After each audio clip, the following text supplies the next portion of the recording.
হাসু আপু তোমারে অনেক মিস করতাছি। আমাকে মিস করে কোনো লাভ নাই। দেশবাসী যে কি হারাইছে সেটা দেশের মানুষ জানে। রত্ন রত্ন হারাইছে, রত্ন। रुको जरा सबर करो। এই জন্য তো বলতাছি তোমারে যে তুমি দেশে আহো বেডি, তুমি দেশে আহো, জলদি জলদি দেশে আহো। ওই নেতাইকে কি করবা? মোদিরে পিছন মারা ছাড়া আর কোনো কাজ আছে অনে? সঠিক বলেছে। আমি তাকে পিছন মারা দেই নাকি সামন মারা দেই সেটা আমার ব্যক্তিগত ব্যাপার। আমার লাইফ নিয়ে তোমাদেরকে ইন্টারফেয়ার করতে হবে না। দেশ ছাড়ছি, দেশের মানুষ কি আমার পিছন ছাড়বে না নাকি? এই কারিশমার কারণেই তুমি বেঁচে আছো। হাসু আপু, আর আপনারা কেনটা করে ছাড়বো? আপনারা যে ভালোবাসে দেশের মানুষ, উন্নয়নের নামে বড় বড় কথা বলিয়ে আপনি যে চুরি চুট্টামো করছিলেন না, এগুলো অনেক মিস করতেছি। দেশটারে ঋণগ্রস্ত করে ফালাই দিয়ে চলে গেছেন গা। ওই বান্দর, ওই ঘাটাস, ভম্বল, ছাগলা, গরু, ব্যাঙ্গের বাচ্চা, তোরে আসার দিব। সামলাক এখন খেলা বুঝুক ডক্টর ইউনুস, যে ঋণের বোঝা কিরকম মাথায় আসলে কিরকম চাপ লাগে। দেশ চালানো মুখের কথা নাকি? দিছি ঠেলা, চুরি করছি না সবকিছু। তাও সত্য। সঠিক বলেছে। আরে হালি, তুমি চুরি করছো, এটা কি হয়েছে?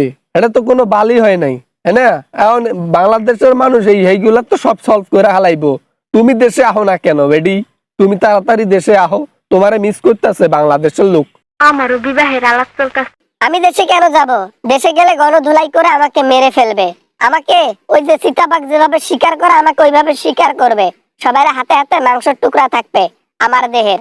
অতএব যাব না।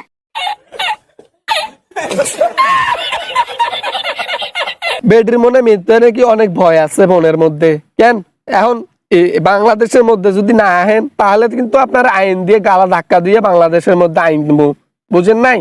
জনগণ কিন্তু খেপে আছে, একদিন একদিন আইতেই হবো বাংলাদেশি। থাবা মারবো একটা, মাংস উঠে আসবে 2.5 কেজি। যাব না। মোদিকে বিয়ে করে এখানে সংসার করব। তা বাংলাদেশের মধ্যে যাব না, ওইখানে পা দেব না। আসেন না, স্যালেন্ডার করেন না। আপনার হিসন দিয়ে আন্ডা দিউনি, বড় বড় আন্ডা দিব, আপনি মজা নিবেন। কেন আপনি দেশের মধ্যে না আসিয়া কই যাইবেন বেডি? আপনি তো কোনো জায়গায় যাইতে পারবেন না, আপনারা তো সব জায়গায় নিষেধাজ্ঞা দিয়ে আছে।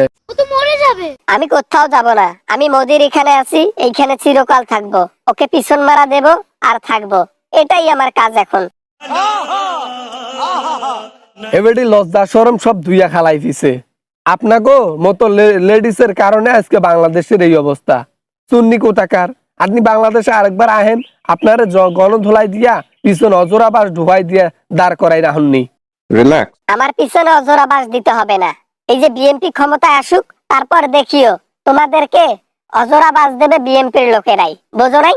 তুমি কথা বেশি বলো, কথা বেশি বলার লোক আমার পছন্দ না। এটা আপনি হুল কথা কইলেন। বিএনপি যদি ক্ষমতায় আহে তাহলে আমাগুলো ভালো করবে। কেন?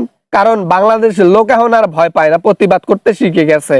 যেই ক্ষমতায় আসুক 2 নাম্বারি কাজকর্ম করলে হেডেই বাস খাইবো আপনার মতো। তাই নাকি? এটা তো কথা মিথ্যা বলো নাই।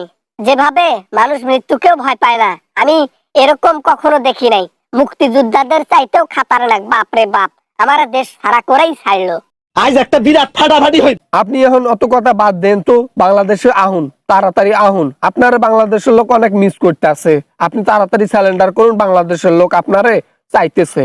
আপনি আসেন না প্লিজ, প্লিজ। সঠিক বলেছেন, আপনার বুদ্ধি ভালো। না না না না, বাংলাদেশে যাব না। ভুল করে বাংলাদেশে গেলে জীবন শেষ করে ফেলবে।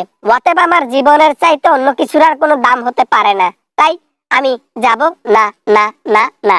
সঠিক বলেছেন, আপনার বুদ্ধি ভালো। মোদি আপনার স্বার্থের লাইগা লাগছে, আপনার সারাটা জীবন পিছন মারছে, শেষ পর্যন্ত গিয়ে আপনার শরীরের পিছন মারতেছে, দেশের পিছন মাইরে এখন আপনার পিছন মারতেছে। আপনার কি লজ্জা শরম কিছু হয় না বেডি? তুমি বাংলাদেশে আহো, তাড়াতাড়ি আহো। যাব না যাব না যাব না। খালি বাংলাদেশে তোরে আইতেই হইব, কারণ পৃথিবীর কোন ঠানে তোরে জায়গা দিব না, কোন সরকার তোরে থাকতে দিব না। কেননা তুই স্বৈরাচার, তুই একজন খুনি, তুই একজন মাস্তান, তুই একজন চুন্নি। তোর মতো লোকরে সরকার জায়গা দিয়ে কি রিক্সে পড়বো? এই জন্য ইন্ডিয়া থেকে তোকে একদিন আইতেই হইব বাংলাদেশে। আর সেই দিন তোর অবশেষ দিন। বাংলাদেশের জনগণের হাতে যখন পড়বি তখন তুই আর 22 পের পাবি নে, বুঝলি কি কইছি? এই জন্য সময় থাকতে সিলিন্ডার কর, নাইলে পরে ভেজাল আছি।